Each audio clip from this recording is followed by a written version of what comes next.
Welcome to the Camera Dude Podcast, where we focus our lens on business. We will cover the art of business and everything in between.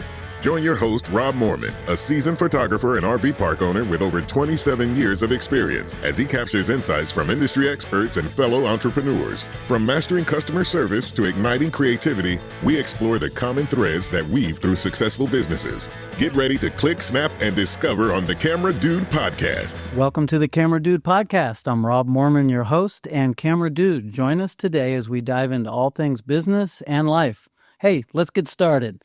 Today's guest is an amazing businesswoman with a wealth of knowledge about health and business. This episode will be packed full of great insights on longevity, wellness, and entrepreneurship. For anyone looking to elevate both their health and business acumen, please welcome the owner and practitioner of Be Well Nutrition, Liat Golan. Thank you very much. I'm super happy to be here. Awesome. I'm excited because I need to get healthier, and so hopefully I'll learn a lot today. That's the plan. Fantastic. I'm so happy to be here and educate and share the knowledge and expertise and share it with you and your listeners. So my name is Liat Golan. Thank you for the warm introduction. I'm a registered dietitian and a licensed nutritionist with Be Well Nutrition.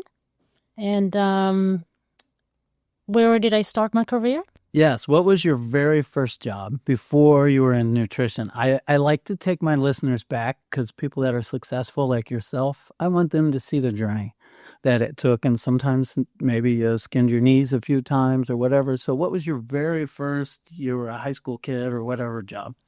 Good question. I was 11 years old when I had my first job. Okay. I babysat for my aunt. And I remember she had a wonderful little boy, and he was 5 years old, and I babysat for a whole year, and I've learned a lot, and it was my first job and the first responsibility I took other than responsibilities at home that I had to... So you had home responsibilities like chores? Yes, a lot of chores. And I would say, because I babysat once, my sisters, I have two older sisters, and they would babysit, and they couldn't make it. And so they sent me. I mean, I was old enough, but I was a boy. Mm-hmm. And that was a big responsibility with those kids, trying to get them to go to bed and everything. And I was like, okay, that's the last time. Mm-hmm. Yes. And actually, oddly enough, it was, because we never had kids, so I never had to do all that again. So, no more. That's awesome. Well, and I guess it's okay to ask this. Where are you from? I am originally from Israel. I was born and raised in Israel. Cool. Moved to this country in 2002. Wow. And so since then I've went to school. I've created a family. I built a business. I've been done a lot. And I guess it's okay. Do you have dual citizenship, or did you just change altogether? I still have dual citizenship. Good. Yes, I can go back and forth. And good. Yes. Israel's wonderful. It's been probably 29 years since I've been there, but I went 2 years in a row and loved it. That's why I went the second year. I was like, I've got to go back. It's incredible. It's incredible. It's a very hot place. But a lot of things are going on there, but we're hoping that it will get better. I think it will in time. Yes. And that's a good thing. I loved it there so much. And this is a weird thing, but when I was there, I noticed everything sounds differently. Because of all the almost desert type environment.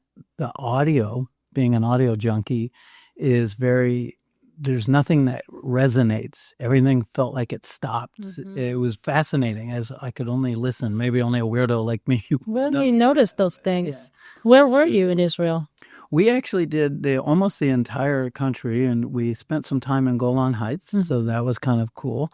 And then, of course, Jerusalem and all of that. So we went with a church group, and obviously they follow the footsteps of Christ and all of that. But we had a wonderful Jewish guide who also taught all of the other, their beliefs, and they're based on the same, actually.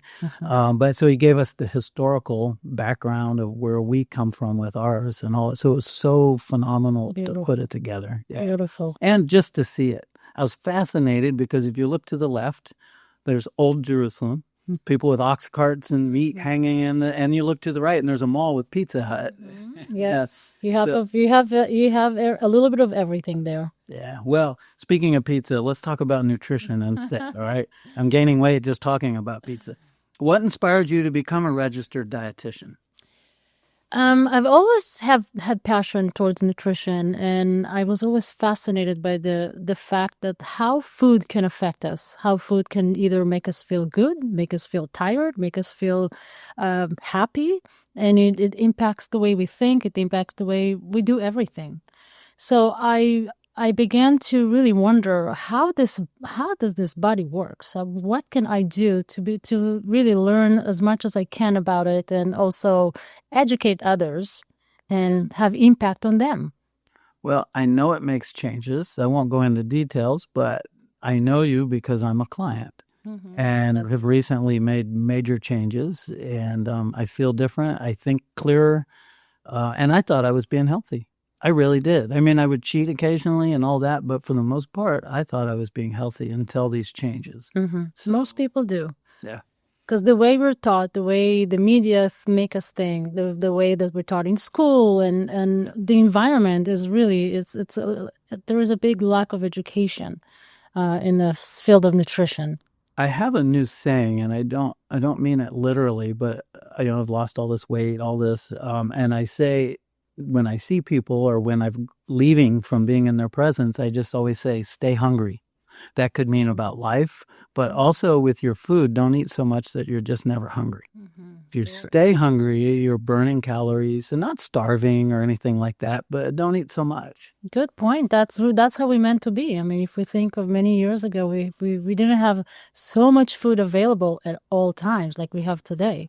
We had to hunt for our foods, and many days we didn't have anything to eat. So we're built to that. We're built to be able to not eat constantly. I love the idea of homesteading somewhere and making all of our own food and growing it and managing it for the health of it.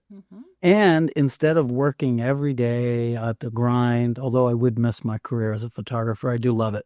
But I think that would be such a healthy route to make our own water, clean our own water, grow our own food and vegetables. I absolutely agree. Maybe go in a co-op for different meats with other farmers that's all organic and natural or whatever would be just an incredible thing. A dream come true for me. It will be something that I will always, I have a farm eventually, and I want to grow my own vegetables and fruits and raise my own chickens and maybe cows. I love it. Well, Tina and I will buy the farm next to you, and we'll just make sure that everything's for all of us. Sounds like a great deal. So you own a business, Be Well Nutrition. You mentioned it.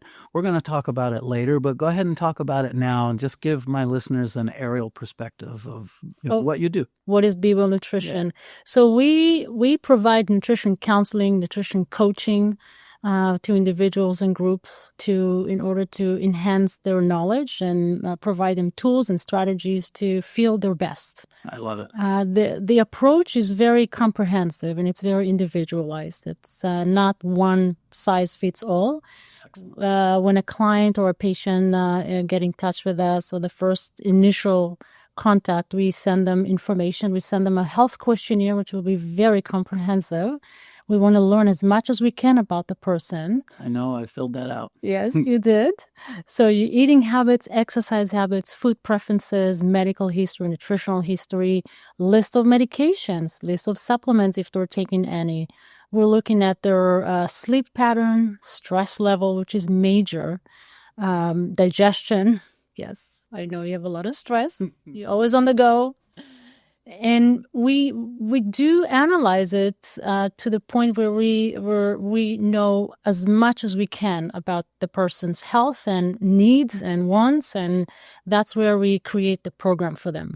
I love it. So it's very comprehensive and detailed, a little bit of science, and I hope to talk about the emotional aspect of it as well, because we can have all the knowledge and science in the world, but if we don't get the cobwebs out of our head so that we stop doing the bad habits, what are we doing, exactly. Right? So it's kind of twofold, educating the client, I would imagine, and also getting them to make a commitment. Absolutely. And so you scared me into my commitment, so just kidding.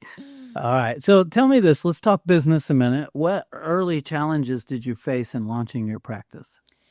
Just like any other entrepreneur that faces the fact that they have to wear hats, all hats of the business, whether if it's marketing or the clinical aspect of it or financing and delivering the product, delivering the services. So that's, I had to wear all hats. Wow. And I had to learn the business, coming from a place or my education, we never learn how to run a business or own a business or what is a business.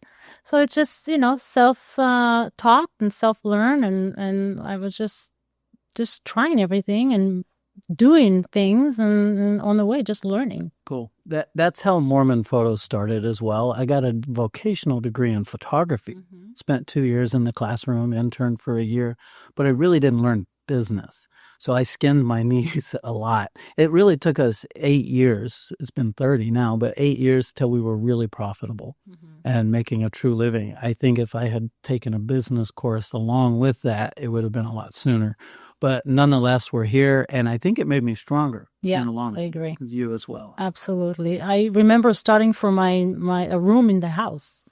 That's when I started. I saw my first client. Wow, same story. That's cool. Yeah. So my practice was in the house, and of course I had a lot of consideration that where I bring in a stranger into my house, how can I do that? Yeah. But that's if you just do whatever you need to do. If you have a purpose, if you're very passionate about it, you just do it. You're right about that. And it's the overhead that made me fearful. So I started at home, did 100% of our work on location, but I would meet with clients. Back then I was still photographing weddings. So the brides would come by and we would go through their proofs and design their albums together. And one night, after about 2 years of doing that, someone showed up at my house at 10 o'clock at night on a Sunday to pick up their album, and I thought, okay, that's it. So I finally went out and found a place, and of course now we own in the studio we're in, but back then it was just nice to get it out of the house. Absolutely. It's a great feeling. It's a side note, it's not in here, but did you find that you grew faster once you got out of the house and had a location storefront? Yes, absolutely. I grew faster. I think it's the mindset that when you are relocating and changing your environment, you have less boundaries. Yes. You have less stop that you put there. It's not anybody else. It's you. Because like I mentioned, it's the consideration of, it's the house. Oh, what do they think about the house? Or what am I doing? Bringing stranger into the house. So, yes. So once we moved to the office space, I was able to expand and see so many more patients and clients and hired more people and the expansion began. I think that it also gives a sense of professionalism and commitment for your business, the whole overall look, because it was the same for us. It was back in the day, I've been in business so long, you needed a location and a big phone book ad. Otherwise, they wouldn't take you serious. And so I learned years ago that presence in the community is important as well. I agree. Before we move on to networking and things, tell me a little bit about maybe a niche that you might have. What niche do you have in your business? Is there any particular health issue you specialize in, or it's overall health? I started with overall because at the beginning of my career, I made it a point to learn as much as I could about nutrition and as much as I could about diseases and conditions. And I wanted to help everyone. And I realized that at the same time, I won't be able to help everyone. So I have to kind of downsize and focus on one or two niches to be able to provide 100% of the care. Now, most of the patients that I see have metabolic issues, and it's a big umbrella. And under this umbrella, we look at all the chronic conditions such as diabetes, cardiovascular diseases, even cancer, autoimmune conditions, and obesity. Which obesity, I think, is the major cause of a lot of those conditions. Agreed. So we do metabolic health, which consists of all of those that I mentioned. That's fascinating. Do you find, and I love my country, all countries have something that we could complain about, but in an overall view, I still like it here very much and what's happening. But I find that we have metabolic issues are running rampant in the U.S. Don't you agree? Absolutely. Yeah. I absolutely agree. And I think a lot of the countries around will, over the years, will actually mimic the same behavior. And it's specifically because it's more profitable for the businesses and even for the government, and as crazy as it sounds, that they processed foods and refined food is cheaper. It makes people, I know it sounds terrible, but people get sicker, and not just the acutely sick, they get sicker chronically. So if they get sicker chronically, you can prescribe more medications. So you have clients for life. And I look at the food industry here, and I look at the health industry, and I think it's really not a healthcare system anymore. It's a sick care system, because it's to me, from what I have been observing, it's geared more towards getting people sick and not healthy. I got it. For profit. And I think it is for profit. And I figure in the beginning, maybe it wasn't intentional. Maybe they were really creating convenience. I remember growing up, I was born a long time ago, but through the 70s, the food became convenient. Microwave dinners and all of this stuff. And it was really supposed to help people make them more productive so that they could have home time with family versus cooking and all of that.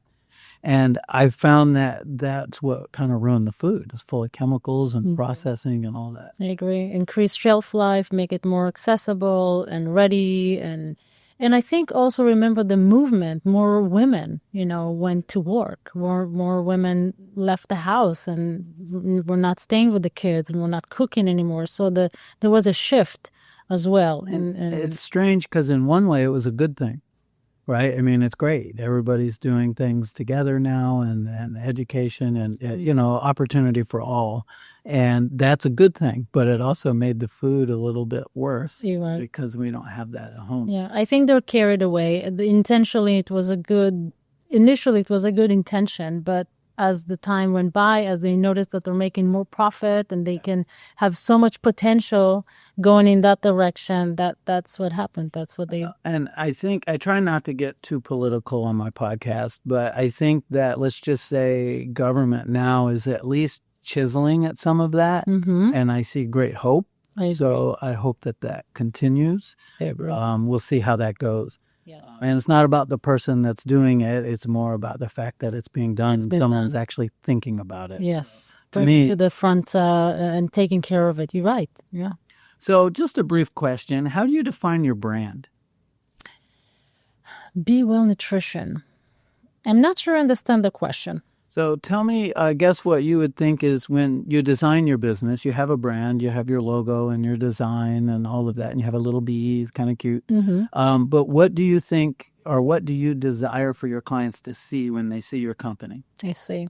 So as soon as what I would like people to think, as soon as they think about seeing a nutritionist, visiting a dietitian, getting healthy, is that it's possible. Optimistic. That's why I have those green colors and white colors that are providing or giving you a feeling of nature, giving you a feeling of optimism and wellness, and it's. I want people to feel welcome. I want people to feel motivated. I want people to feel that it's possible to make a change, and there is so much. There is an opportunity to. Really, if they decide to take the responsibility, then decide to make a change, then from there, everything is easy. What I see, and I had forgotten because I've been in business a long time, is that you thought of everything all the way down to the colors. Correct. And how colors make people feel and what they think. We've done that here at Moorman Photo forever. Certain smells in the studio that make people comfortable. There's even smells that make people want to buy. Pumpkin's one of them as I think about it, but I can't stand the smell of fake pumpkin smells. Like, don't use it. But that's neat that you thought of that. And so that's the very beginnings to me of our business talk, is that you're aligning yourself for success all the way down to the thought of the colors and how they make people feel. as it derives and directs them to your business to hire you. I love that. Thank you. So this question is in here somewhere. I'm just going to ask it now. What would set you apart then? Because there's a lot of people that do what you do. I've been to your location. It's very professional. You walk in, it's clean. If I remember right, your daughter works at the front desk, right? Yeah, so it's very family. I love that. And but yet, I think that a lot of times people will go to a nutritionist and it's only for a week or two. Right. And they seem to fall off. But you have success with longevity with your clients and seeing them reach their goals. Right. So what sets you apart? Why is that? So to the point, yes, I do have clients that are with me for years. Wow. And because we're not just providing a meal plan. It's not just about the meal plan, because everybody can follow or give a meal plan and follow a meal plan, and that's about it.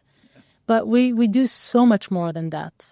We create an environment for the person to come in and feel that they're welcome and feel that they're special, because the approach is very individualized. It's tailored to what the person really needs. So we listen. When we first see a client, we don't just talk. We listen. We learn about the person. We know what their needs are. We know where they're at as far as their lifestyle. If I have a person that comes to me and they want to change everything, but yet their reality is different because they work 10 hours a day and they are very busy and they have kids and they don't have time to cook all day long, we're not going to give them a complicated meal plan or suggestions that will not be realistic for them. So we really look at the person and we create accountability, because all of us, it's the human nature. We have to be accountable. And a lot of times the accountability, we can't just be accountable to ourselves. We have to have a partner. We have to have a coach. We have to have someone to be accountable for. I agree. And you have told me before to knock it off. So I have. Good job. Thank you. It's neat to have that. We have accountability partners in business. I'm in a professional photo association, and there's several photographers that I lean on, and they come to me with questions and back and forth. Amazing. So why not with our health? Amazing. Right? I agree. That makes sense. And it sounds like it's very individualized then for each person. So that's what makes you stand out. Yes, it's very individual, and we always look at the root cause. We always think outside the box. We always think, okay, if the person suffers this and they have that, what can we do for them? Let's look at the big picture and find what could be the root cause of their situation. So a person doesn't sleep. It doesn't mean that they need more melatonin. Maybe they have another issue. We run tests. So one of the tests that we mostly do is a comprehensive vitamins and mineral test. So it's a blood test that measures all vitamins, all minerals, amino acids, omegas, a lot of oils, and metabolites, liver metabolites. So we know if the person is missing essential nutrients that may be affecting their sleep or maybe affecting their mood. So testing is one of the biggest things that we do. And then you can customize their supplement intake based on this blood test where they have deficiencies or maybe too much of something. Yes. Yeah. Okay. And I can tell you that the majority of the people that are taking supplements don't know what they're taking. They don't even know if what they're taking is effective or not, because they never measure it. They never really test it. I think it's overwhelming. We had this conversation recently, and you sent me a vitamin that I had bought at the health food store, thinking, and it was a familiar brand. It was a higher end brand. Right. But I noticed a difference, and I've only taken the ones you've given me twice because I just got them, and I see the difference already. Wow. So yeah, it's absolutely amazing. But I think it's overwhelming for the layperson to walk into a health food store. Forget the regular grocery store. I don't think about their vitamins because it's usually poor quality. I'll just leave it at that. So I go to the health food store, and normally the more you pay, the better the vitamin actually is for the most part. But there's so many.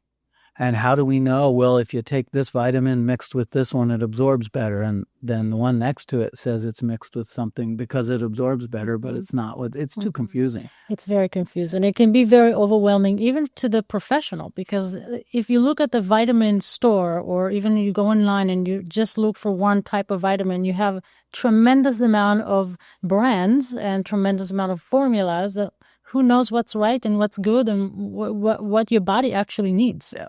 Now, I'm going to be brief because a lot of people will say, oh, you spend all this money on vitamins and so on.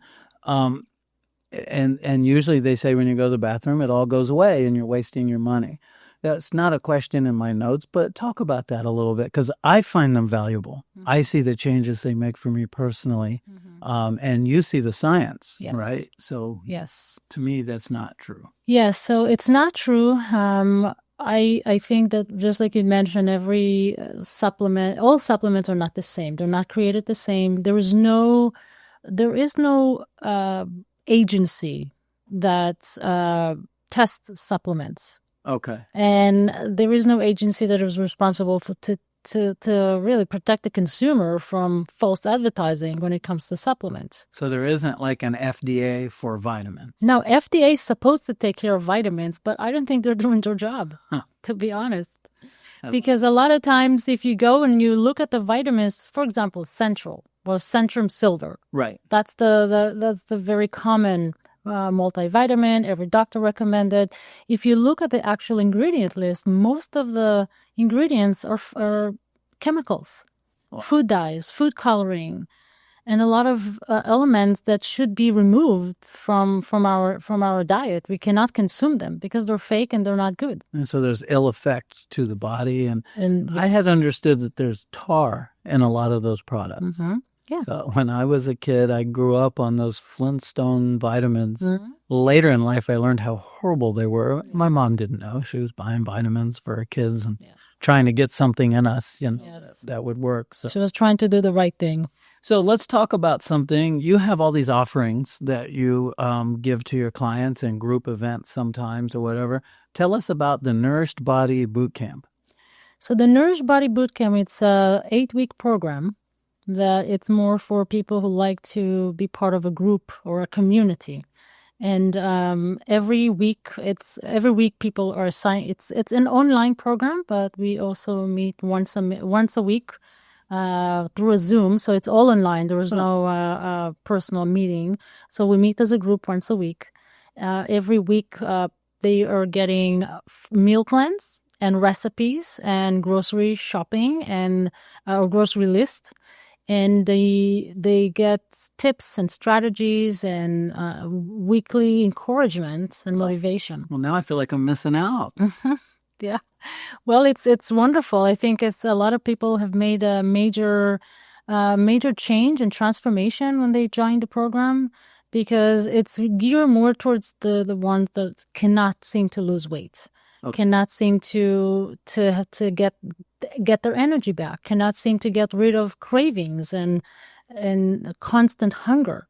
So this program, not only that it's based on science and most of the food that are recommended and the recipes are geared towards balancing their blood sugar and balancing their hunger, but also they get a lot of education and they're very nutrient dense. And they feel like they're committed because you're meeting weekly. So exactly. You're accountable. Yes. Back to that accountability as well. I love that. Yes. Actually, I would do that. But, if I add anything to my schedule, my wife would probably take me out. And then you wouldn't have to worry about it anymore. Oh, no, I know that. So, no. I'm just about to get on another board for the National Professional Photography Association. Well, it's not a board. It's a committee. Let me make sure for people that do volume photography. And they called me. And my wife rolled her eyes because she knows that I'm probably going to say yes. Yes. It's a lot of fun to do. So back to your plan. What is a Clean 21 eating plan? Great question. So the Clean 21 eating plan is a 21-day where it's an online program or digital program. Okay. When clients are getting a 21-day full of meals and recipes and instructions and shopping list. And they follow it, and the purpose of it is to kind of reset their bodies. if they don't want to feel bloated anymore, or if they want to have more energy, or if they want to learn what to eat and how to cook. Right. It's there for them. And it's very simple. It's nothing too complicated. Some of the recipes are, for example, pumpkin chili. Wow. It's the majority of the recipes are maybe 5 or 6 ingredients, no more than that. All right. I'm interested in pumpkin chili, actually. That sounds awesome. It's pretty good. So I would think that maybe that would be more for the do-it-yourself client, your DIY client. Yes. Our clients are not sure if they want to make a long commitment and they're not ready to come see us at the office, or they just want to jumpstart and get ready for the long-term program. I would definitely suggest them suggest that for them. It's $129. It's very affordable, and they get a lot. They strategies and tips and what to do. For example, when you go out to eat, what to choose, how to eat, how to order from the menu at a restaurant. That's important. It is. Or what to pack when you're traveling. I had lunch at a restaurant today, so I had a salad with mango on it, and grilled shrimp, and no dressing. I just squeezed lemons, and that was it. And it's wonderful, but I always thought I had to cover it in whatever dressing and all that. And even though it was an olive oil based dressing, it's still too much. Yes. Too many calories and all of that. So I get it. We can live without it. I want to talk one other quick thing before we get into the next topic. So you already kind of said it, but I want to go into this. I think I have this question in here twice, so forgive me if I come up twice. But you said you measure a client's success by the science. Mm-hmm. So you do, the blood tests, and when they come back, you do them initially, make all the changes, and then what would it be, 6 months maybe, or a year? Sometimes even 3 months. Wow. Yeah. Okay. It's amazing how fast we can see results. Okay. And then you'll see the changes and make more changes to their supplements and diet or whatever, exercise based on that. I love that. I think that most people don't realize that. Now, I want to talk about the emotional part of it because it seems to fit here. Yes. So we have all this science. I've got a good friend. He was actually my first guest on this podcast a year and a half ago. And he, at one point, and he shares this as his story. So he was heavy, had a scare in life, younger than me much, and lost all of his weight. He's looks like a power lifter now.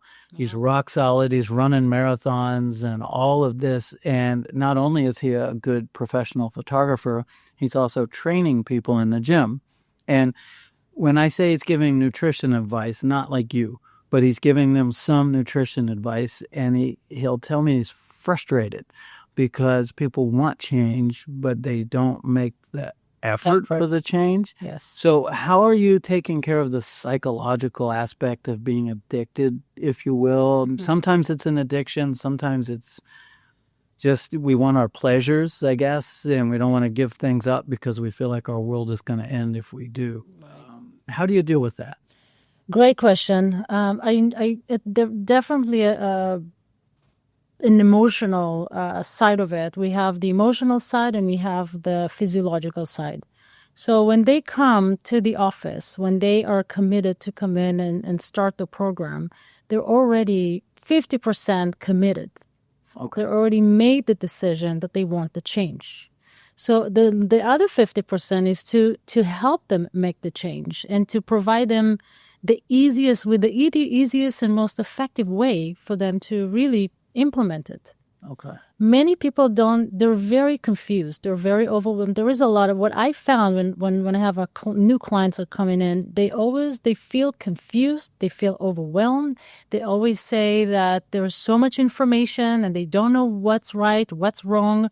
So the first part of the session, along with assessing their condition, is also clean out all the false data.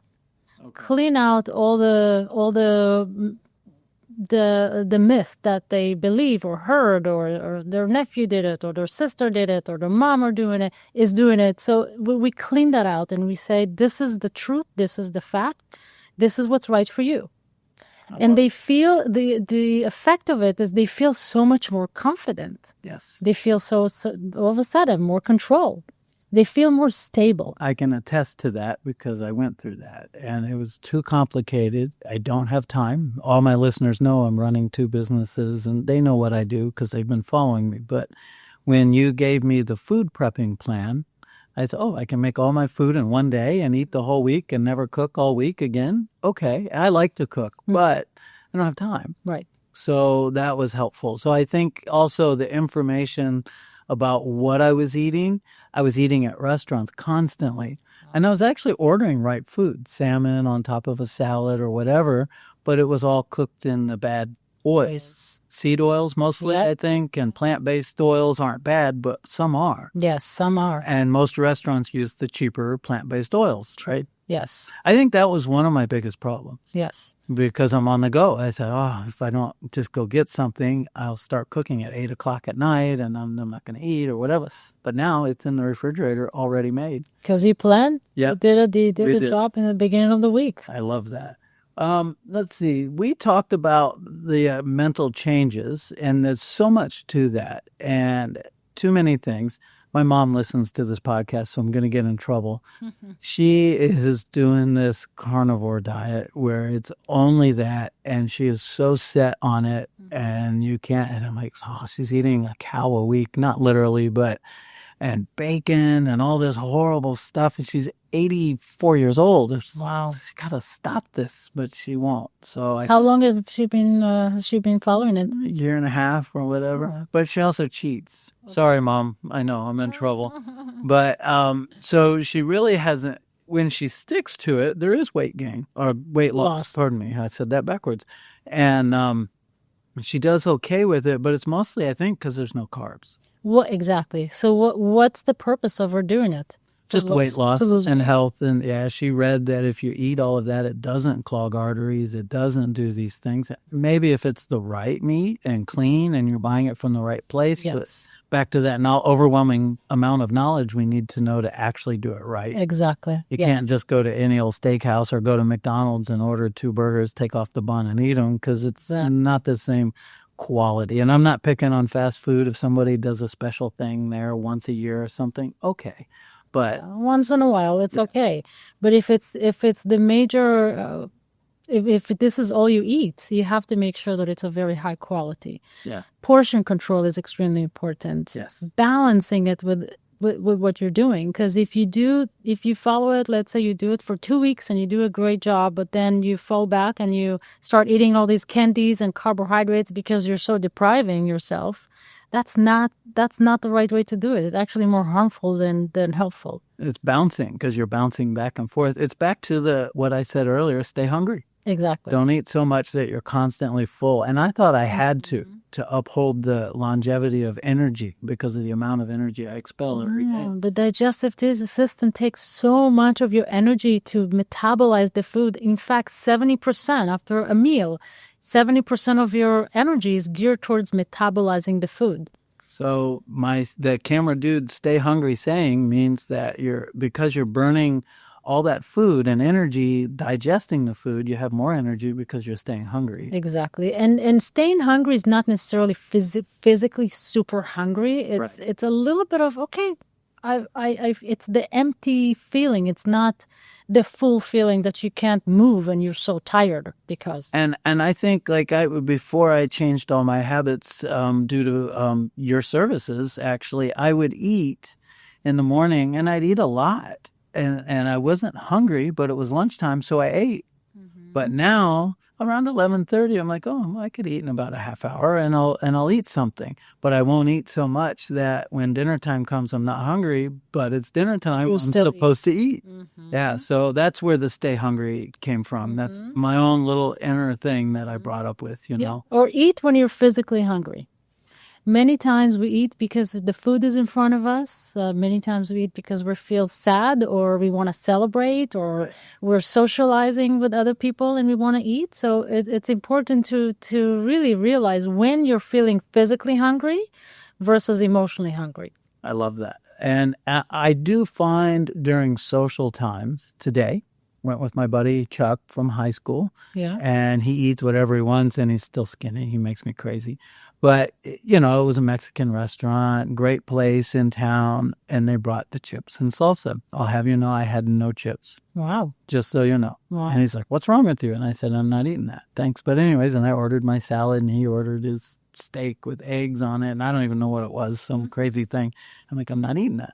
So, but I feel better. Mm-hmm. And I used to leave there, same restaurant, and not feel well because I would eat too much and too much of the wrong food. Exactly. And this is your reward. And this is why you keep doing it. Because you understand, you're noticing, you're aware of the feeling that you are experiencing after a meal. And a mental clarity. Yes. That comes along with it because you don't have all this sludge going through your body. Right. I don't know what else to call it. No, you are correct. I would call it the same. All right. Let's hear a quick word from our sponsor. Moorman Photographics, where every click captures the essence of life's most precious moments. Our studio stands as a beacon of creativity and professionalism, offering a myriad of services tailored to your every photographic need. Whether you seek a studio portrait or the allure of on-location sessions in the Tampa and St. Petersburg waterfronts or lush parks, we bring your vision to life with creativity and professionalism. Corporate headshots, we excel at those too, providing impeccable quality whether in the studio or at your corporate headquarters. Need portraits for a large team or event? We orchestrate seamless setups for groups or individuals. But our expertise doesn't stop there. From high-end school portraits to photo restoration, from pet portraits to product images, our portfolio spans the spectrum of photographic artistry. Led by professionals with degrees in both photography and fine art, our team is dedicated to exceeding your expectations with every frame. Step into our studio, where creativity knows no bounds. Contact us to book your session today at moormanphoto.com.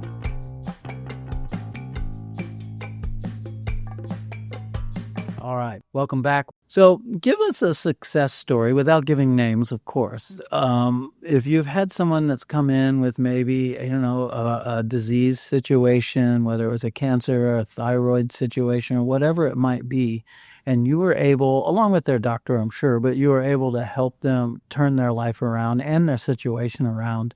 I think that'll help our listeners understand the value of what you're providing and how much of this you've poured your soul into. And I think a success story is the why. Absolutely. I have many, many success stories, but a few comes to mind now. One of them, 62-year-old female patient, came almost crippled because she had her diagnosis was rheumatoid arthritis and fibromyalgia, which is inflammation of the muscles. So she was very in constant pain, which interfered with her activity during the day. She could not move. She could not walk. She was in pain, so she couldn't sleep very well. Wow. She was very inflamed, very obese. Because, when you are very inflamed, it's very, very hard to lose weight. The body resists. The body just holds on because it needs all its energy to fight that constant inflammation. Wow. And that came from mostly food choices. And the interesting thing was that, yes, she was super allergic. I wouldn't say allergic, but she had a great sensitivity to inflammatory food, such as soy. For her, it was inflammatory. Soy, wheat, wow. And not just the gluten of the wheat, but also wheat. Wow. So what we did, we did the elimination diet, and we removed all the inflammatory food, the known inflammatory foods. Obviously, sugar was one of them, because if you think of the word inflammation is a Latin word that means inflammo. Inflammo means on fire. Wow. And when you eat sugar, all you do is to put more fuel to the fire. So once we remove the sugar, and she thought she was eating very healthy. She was drinking coffee with sugar-free creamer, which, again, I had her read the label and understand that all she's drinking is hydrogenated oils and fake sugars and chemicals and preservatives. And so she would start her day like that. And then for breakfast, she has this Premier protein shake, which was super inflammatory for her. And she had a piece of sandwich. She didn't eat very much, but yet she was still very, very heavy. fascinating. Define something for me and tell me if I'm wrong, but there's different types of sugars. So the biggest culprit, I think, is processed sugar, refined, changed. But there's a difference, I think, in eating a piece of fruit versus buying sugar off the shelf in the big bag and making a donut with it or whatever. So talk about that. So some sugars aren't bad. Obviously, too much of anything isn't going to be good, but it's okay to eat some fruit or grapes or whatever of that nature. It doesn't have the same effect. Is that true? It's very true. I just want to finish the success story. Please. Because she, make long story short, we put her on an anti-inflammatory diet. We gave her something to heal her gut because she had a leaky gut. Leaky gut is a situation where a lot of the byproducts of the digestive system are leaking from the digestive system into the bloodstream, and that can cause inflammation, systemic inflammation. Wow. So we corrected her gut, gave her some probiotic and anti-inflammatory foods, and within a month, she dropped more than 15 pounds. Wow. And she was able to walk with 70% less pain. Wow. Within a month. That's a praise report. Yes, and her blood work, obviously she was she was pre-diabetic, she had high cholesterol, her liver enzymes were elevated, so a lot of the biomarkers have changed. And the liver, that's success to hear that, and she's doing well today. She's doing amazing today. We've been together, this is almost a year now, and she's still not on the same program. We've expanded more, and she's doing way more. We have more food that she can eat and not have a reaction. But she's super happy, a lot of energy, and she's just loving it. It's her lifestyle now. We're so glad to hear that for her, and I'm glad to hear that for your business and what you do, because that's your passion. Yes. But the end result is there's a human being that was struggling, and now they're healthy. And we didn't know. I didn't know. I knew some, but not enough. Not even close. As a matter of fact, I still don't know enough. So that's awesome for her. And was she able to get back to things she loved, maybe walking, socializing, whatever it is in her life that she loved? Yes. Within, like I mentioned, after 1 month, she was able to walk more. Okay. Not long distances, but she was able to walk maybe half a mile. And now she's exercising. She's going to the gym. She's active. She's playing with her grandkids. It's incredible. I love it. Incredible. Well, before we move on, my doctor referred me to you, and she's been on the podcast. So it's Dr. Stacy Robinson, and I'll give her a plug. It's Robinson, MD. She's great. And she's awesome. And I think the two of you together should team up even more. Definitely. So that you know. So I'll definitely, next time I see her, I'll tell her to do that. Yes. But she's very fond of you and says nothing but great things. And I see why. Yeah. That's a wonderful place to be. Well, I'm glad to hear the success story, because there's so many hurting and they don't know why. And they kind of give up and end up in a chair. True. And then there's so many things in life. And I don't have that mindset, but my body did. And I didn't feel well. And I found that I was reserving any energy I had to do all this work that I do. And there was nothing left for anybody else, including myself. Yes. But I have it now. So now you do. Yes, ma'am. Amazing. I have been bicycling yesterday without even exercising. I did 11,000 steps just doing photography. But if I don't make it to that, then I go out to the park and walk. And you make it a point to stay active. Yeah. Matter of fact, I was in the park going around and around and around, and I hear somebody cheering behind me, and it was Dr. Stacy. She was out exercising, and she's happy because I listened to you and to her, and so that was a good thing. And I think I appreciate it very much, because I think if you practice what you preach, it's incredible. Yes. It means a lot, and Dr. Stacy does. She does. She's doing a great job. She's a great doctor. She's a great doctor, a great businesswoman, because her practice has grown in leaps and bounds. Her story on the podcast is incredible to have heard where she started and how it came. And she hadn't planned to be a doctor, And I still think it's funny. Her first job was at McDonald's. Wow. And she's into nutrition and all that. So it was kind of funny. All right. There's a lot of fad diets.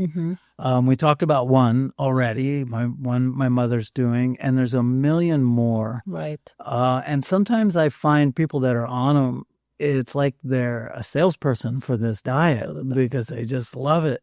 But it's really probably only part of the picture. So tell us about that, and then we'll go back to the sugars. I don't want to forget that question, but go ahead. Yes, and it's temporary. They rave about it because they're so successful, and they have to justify it that they're doing what they're doing. So they think that it's the best thing in the world. But again, no fad diet is sustainable. It's all of them, unfortunately, are temporary. And if you have that mindset, you won't be able to succeed long term.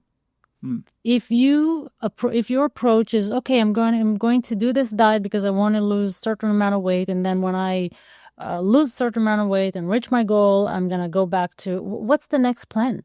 I mean, what's going to be after? What's going to have? Yeah, the yo-yo. Exactly. Yeah. Up and down. Up and down. So this is the common thing for those diets. They don't last long. Most people don't do them right. I'll give you an example. The ketogenic diet. The ketogenic diet is meant to be a healthy diet for certain people. It originated back in the day where a group of scientists wanted to help kids with epilepsy. Oh, wow. To have less seizures. And when they tested this diet on them, they were doing amazingly well. Okay. So it does have a good, numerous amount of health benefits. But if you don't do it the right way, you can cause harm. You won't be able to be on it for the rest of your life. And I don't suggest to be on it for the rest of your life unless you have a certain condition. So there's a place for it, but it's not one size fits all. Yes. It's certainly specific. And I didn't know that. That's fascinating. Well, that's a big world out there. And I come from an era in the 80s where we had all these guys on TV. Remember Richard Simmons, and then 9 million diets, and we still do. I like juicing. I did buy the Juice Man's juicer. I don't know if you remember him from back then or not. I sure did. And as a matter of fact, I still have it, and I use it. The thing still works. Well, it's a reset to do once in a while. Yeah, exactly. It's okay to do. And again, how long can you stay on the juicing alone? Not for very long. You can't. You have to eat as well, and the fiber and all of those things. Protein. I love it. So if a client hits a plateau, which we've talked about a little bit, the psychology of it, some kind of a setback, what do you do to motivate them? Good question. So when they reach a plateau, obviously they get discouraged, and they kind of lose motivation. So the first thing to do is I really ask them, what did you change? What has changed? And together we find, I mean, there are many factors and many reasons why a person hits a plateau, but sometimes it's just the body just want to take a break and relax a little bit. Unless there is a specific issue or things that they do differently. For example, they can all of a sudden be super stressed at work. So they end up eating more snacks, and they don't even pay attention to. They don't even know. So a life change. Yes. Life change, life situation that can cause it. Change. Yes. They don't sleep as well. They have hormonal changes. Sometimes they just, they have a partner that influenced them, and without even noticing, they're just into eating bigger portions and more frequently. So the first thing to do is to look at, okay, so what has changed? You were doing super well until this point. What has changed? So we find out what really was the cause or the reason. And then if nothing really changed according to what they're having or telling me, then I will tell them, okay, let's give the body a break and let's just continue moving, just move on. Just continue eating well, exercise, do whatever you need to do. Come back in 2 weeks and see if anything has changed. Wow. If it still didn't change, then we will consider some testing. Maybe the thyroid all of a sudden is kicking in. Maybe it's hormonal changes. Maybe their cortisol is elevated. So that's a huge difference.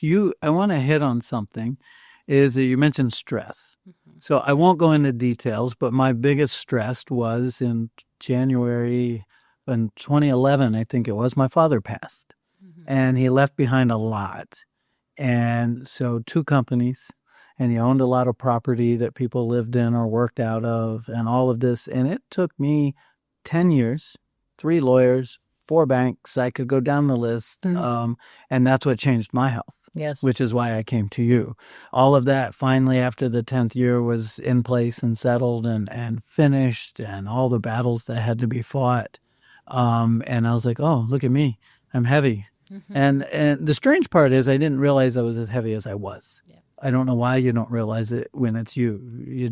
I don't know. I told myself I wasn't as bad a shape as I was. You get used to it. I guess so. You just get used to it. You see yourself in the mirror every day, so then there are no noticeable changes, and you get used to not feeling well. Yeah. Because it's gradual. It comes gradually, and it's over a period of time. So it becomes common to feel that way, but it shouldn't. Yes. And there's so much more that I like to say our Creator has designed for us to achieve. And so that's there. Okay. I love that. Let's see. Let me read something out of here. Eating habits. We've talked about that. It's emotional. It's physical. If someone's really struggling with that due to emotions, some people get stressed. They might drink or turn to some sort of substance, which I don't recommend to my listeners. But I would say that sometimes they turn to food. Right. So we talked about the psychology of that, but now there's an addictive nature because of the dopamine and the sensations we get with the food to place whatever's going on in our brain. Right. How do you work with that? What do you do? That's a big one for me. Yeah, that's a big one. Again, I would look at the root cause, the source of the stress. If I can help them handle it, fantastic. Sometimes all it takes for the person to realize what causes the stress. Sometimes they don't even realize that they're under a tremendous amount of stress. And so when we talk about it, when I ask the questions, and all of a sudden they have this realization, oh, wow, that's true. This is what's causing me. So when you do address the root cause, when you do address the source of the problem, you can handle it better. Okay. A lot of times, again, I'm not a psychologist. I'm not doing anything that I'm not supposed to do, but I just listen.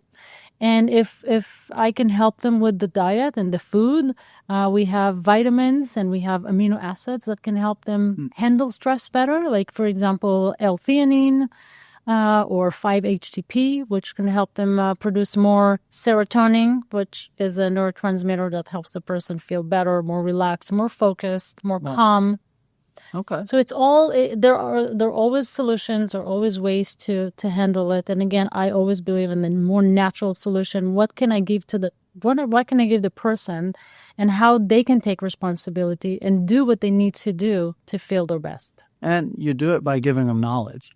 Correct. And access to those products, just because, there's so many, which one's the right one? So, exactly. Okay. I love that. All right, let's see. What's next here? Can you share another story of where maybe what we just talked about, emotional growth, was a change? Do you have to work sometimes with a psychologist or recommend someone to go see them along with nutritional change? Yes, I have a few occasions or instances that I've seen clients and they were going through major changes in their lives. Divorce is one of them that no matter what you do and what you tell them to do, they're not there. They can't listen because they're so overwhelmed by their situation. So in those cases, I will refer them to a coach or someone that can help them, that have the knowledge and the expertise to help them. Well, and it's great that you know to do that and can kind of be on the front line for them and get them in the right direction and continue to help them nutritionally. Yes. And all of that as a coach. All right, I'm going to go into a different direction. I'm going to read it right out of my notes. So how do you advise clients to navigate social settings, travel, or holidays without derailing progress? That's a tough one for me. This is something that everybody's, most people are asking. They always have this question. Well, always think of balance. When you're going on vacation, you don't want to deprive yourself completely and feel like you can't have this and you can't have that and you need to punish yourself. That's not the approach. Okay. The approach has to be positive. The approach has to be, okay, I'm going on vacation. I'm going to try to be as active as possible. I'm going to try to make the best choices that I have that are available for me.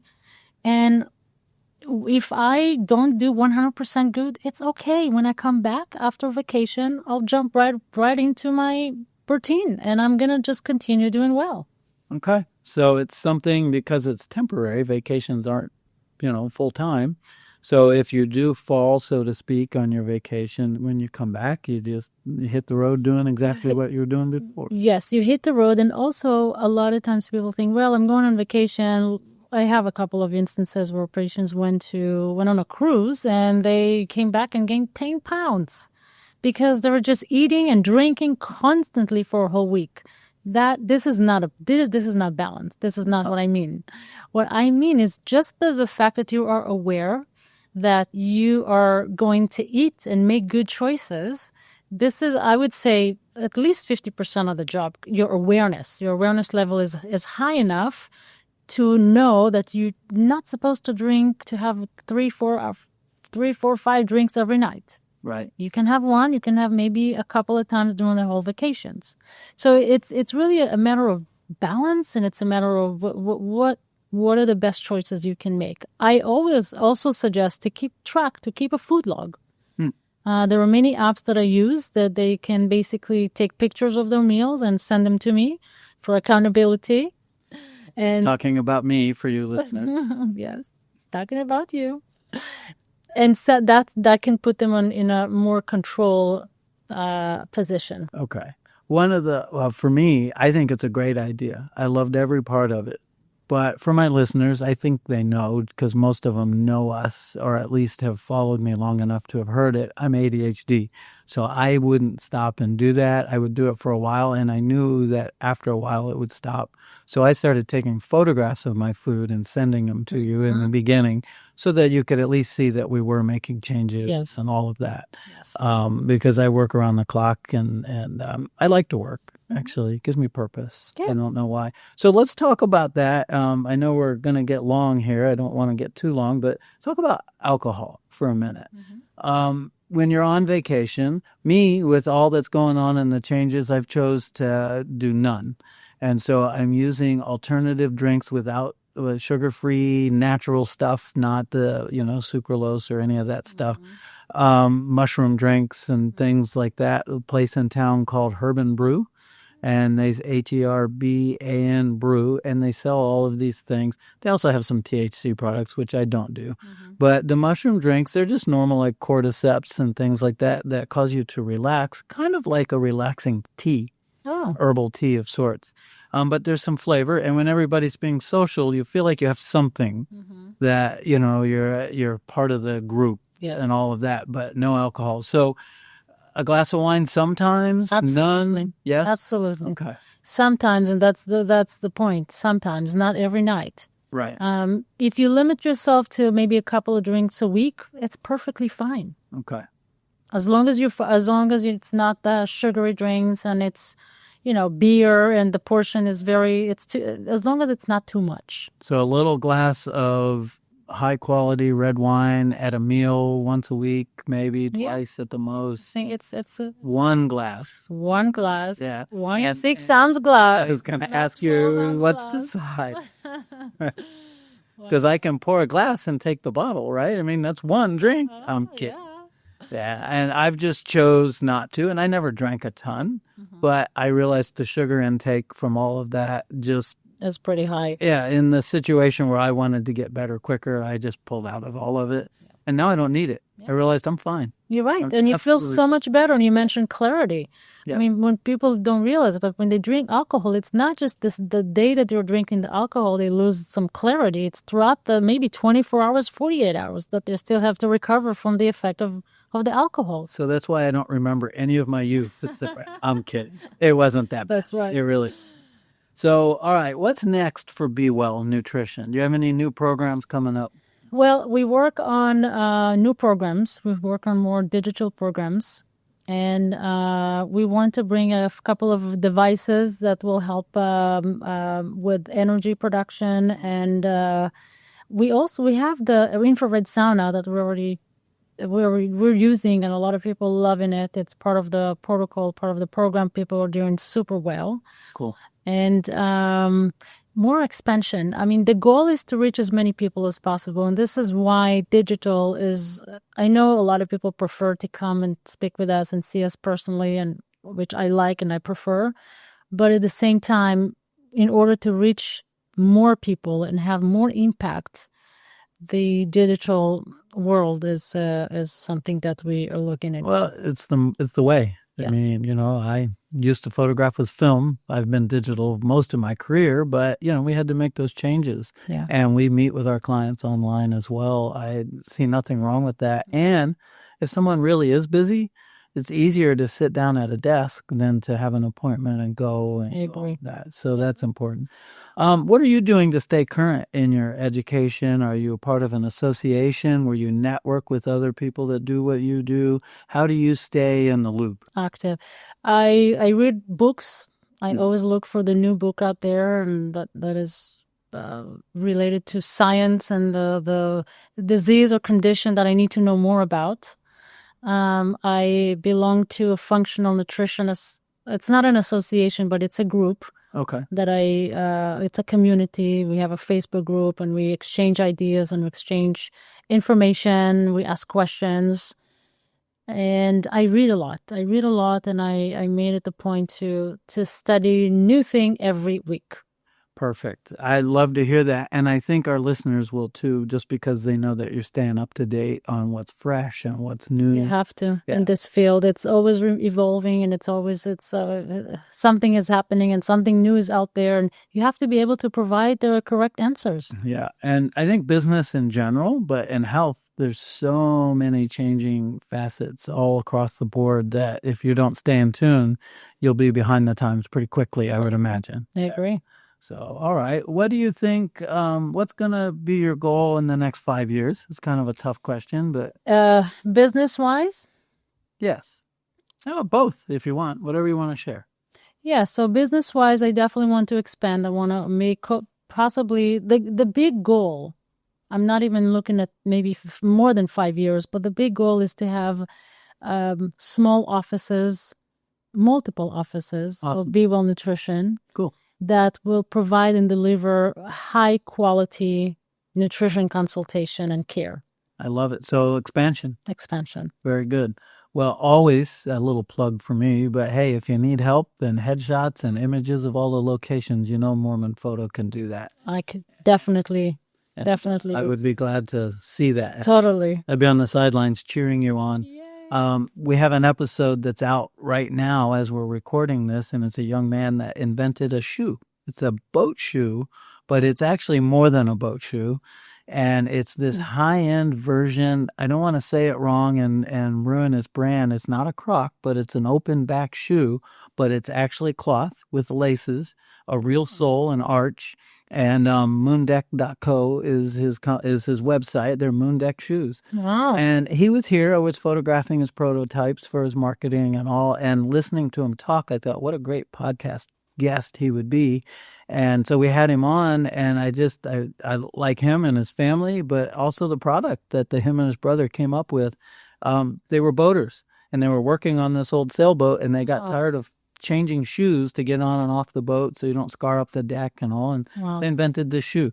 Amazing. So it's kind of neat. Yeah, I think that any invention, any good invention is coming from a personal need of someone that experienced the need for it to for the shoes, for example, to be invented or anything else. It's always out of a need or a desire or to have it different.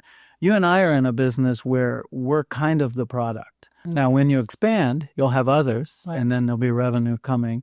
But for me, if I'm not behind the camera, I could expand, but Rob Moorman Photographics is me. And you're the business. And what I liked about his shoes and with your expansion is you'll have revenue for your family coming in while you're asleep, while you're on vacation, plus you're helping others as well. So you're not allowed to retire. You know that. No, I know that. I won't. It's going to be a long time before I do. Good. Because I need you. All right. Let's move into some fun stuff. I have some questions for you. Yes. And I think there's so many questions I left out that we should do this again. We will do it. And I thought maybe having you and Donald Lind, my first podcast guest, who's a health coach, but for the gym. Not some nutrition, but not like you by any means. Exercise. Yeah, he's more into exercise and health. So it'd be fun to have both of you on here and get the outlook where he's talking about getting physical and changing his lifestyle because his success story is insane. I still look at him. He's worked for me for years, but he also works for his own business. Wow. Now he's on his own, but I still call him and say, hey, come help, or whatever, and he will. But he just looks like a whole nother person. Wow. It's amazing to me to see that. So maybe the two of you together I would love that. would be great. So I'm going to ask you some fun questions. Yes. We can loosen up a little bit. These questions are from Bernard Pivot, which I really didn't know who he was because I learned the questions from a gentleman named James Lipton inside the Actors Studio. James passed away recently and Bernard is gone as well. But he would interview famous people and ask all these questions. I took one out because one of them was, what's your favorite cuss word? And I thought, no, I don't want that explicit sticker on my podcast. So favorite one. I don't either. I don't have one. I try to use fake ones so that it doesn't happen. So what is your favorite word? Vitality. Oh, I love that. That's the first time I've had that on here. Okay, excellent. Yes, it means a lot.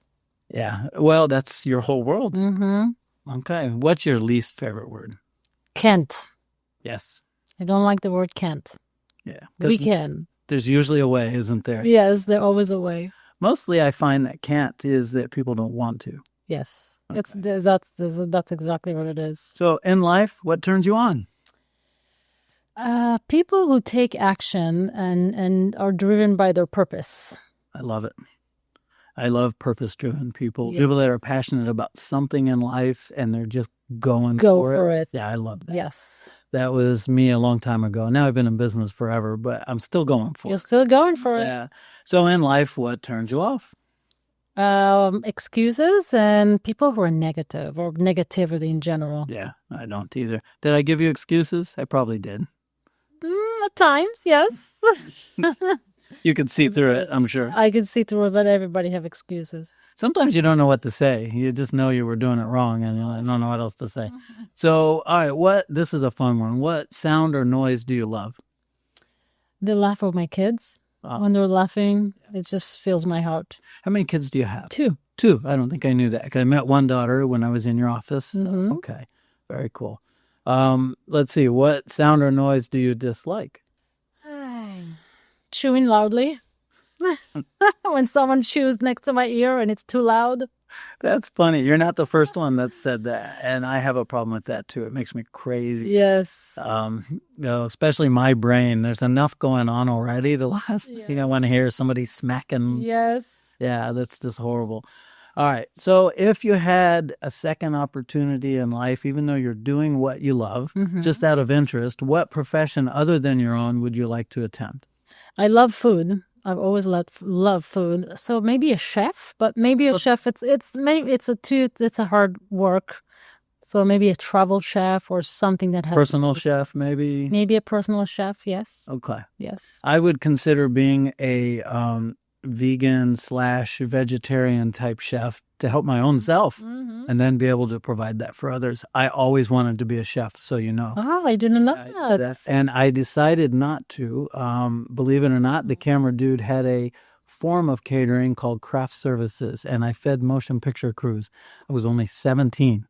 I bought a step van and all the equipment. I've been an entrepreneur my whole life. I giggle because I say I must not be good at it. I should be a millionaire by now, but I've been a small business owner for a really long time. And I loved it. I absolutely loved it. I had a business partner struggling, and so I ended up selling everything, and it was a long story. Wow. But what an experience. What an experience. Maybe you can get back to it, and if it's still your passion. I decided I like food too much that if I'm in it, I would be too heavy.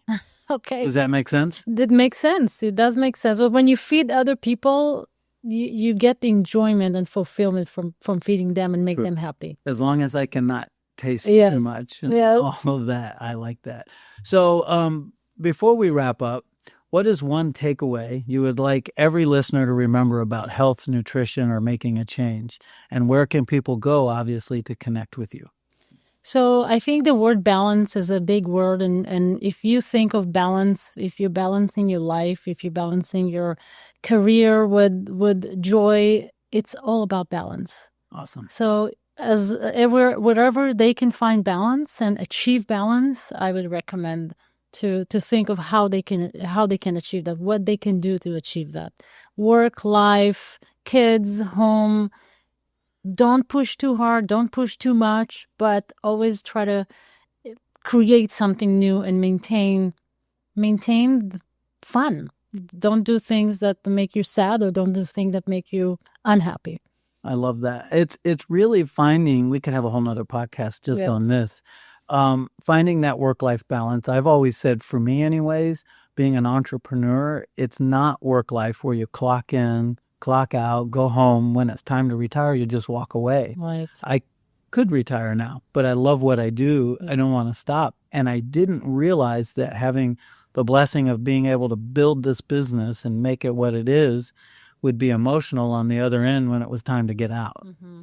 That's been a struggle for me. And so I'm still here doing what I love to do. It's your baby. That's what you're doing, what you've created, and you've been in business for like every day. Yeah, 30 years. Yeah. And it's so what I like to say is entrepreneurship is a lifestyle. Right. And yes, we do take time off. We have kayaks and bicycles, and I have a little boat that we go out on. And this poor boat, I've owned it for 30 years. It's been repainted twice, and new motor and wire, but I love going out on it. Mm-hmm. And so we just keep doing that. But there are times when we're on vacation where we stop and answer emails. And, that's an entrepreneur. Yeah. I find myself do the same thing. Okay. It just doesn't end. And if I don't, you lose clients. And then what do you do when you get back? You're trying to catch up and find new clients. So I love that. Well, I wanted to thank you for being here. I've learned a lot, and I think we should do another one of these. I think so, too. And it's fun. Maybe pick one topic where we can go really in depth. Yes. And we'll invite Donald in, and we'll talk about exercise and nutrition and bringing it all together in one place. I love that. Both of you are entrepreneurs. I'm an entrepreneur, so all three of us in one place. Might be more than my brain can handle. I'm not sure. We give it a try. All right, guys. So you wanted to know where to find me. We have a website, BeWellNutrition.com.